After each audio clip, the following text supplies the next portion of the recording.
আমার অপরাধ ছিল যে বাংলাদেশ ইসলামী ছাত্র শিবির করি, এই কারণেই আমার এত নির্যাতন। বিভিন্ন বাহিনী, লাঠিয়াল বাহিনী, ওনারা অতর্কিত এসে গুলি করে।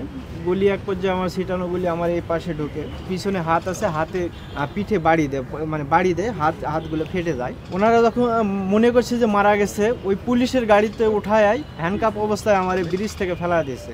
আমরা রাস্তায় অবস্থান করছিলাম, এমন সময় সকাল 8:30।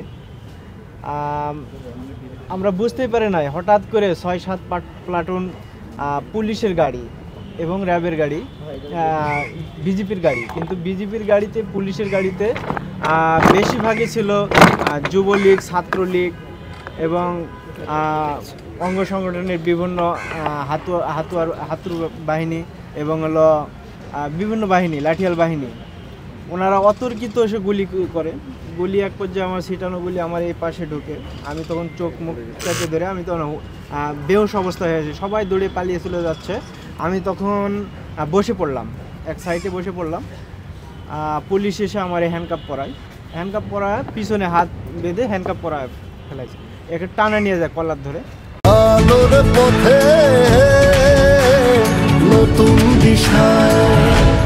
কিছু দূর যাওয়ার পরে 50 গজ হবে, আমরা যাওয়ার পরে ছাত্রলীগের ছেলেপেলেরা, যুবলীগের ছেলেপেলেরা দৌড়ে আসতেছে, কেড়ে নিয়ে আমারে মারধর শুরু করে। এক পর্যায়ে একজন কুড়ালের মতন এখানে একটা কূপ দেয়, এখানে একজন কূপ দেয়, এই পাশে একজন কূপ দিয়েছে। আমার হাত পিছনে হাত আছে, হাতে পিঠে বাড়ি দেয়, মানে বাড়ি দেয়, হাতগুলো ফেটে যায়।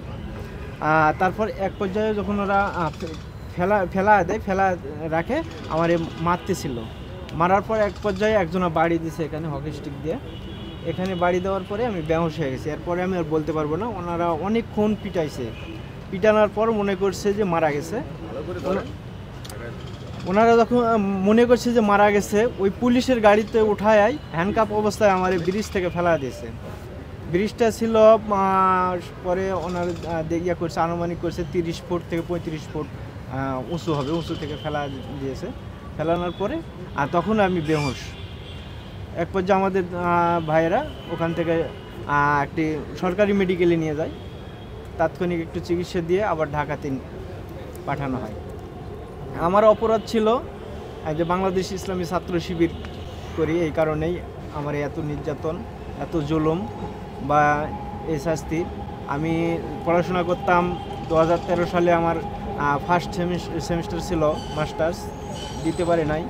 আমার কাগজপাতি সব কিছু কলেজ থেকে সব পরে শোনা গেল যে পোড়া ফেলাইছে নাকি, ফেলা দিয়েছে, বলতে পারবো না।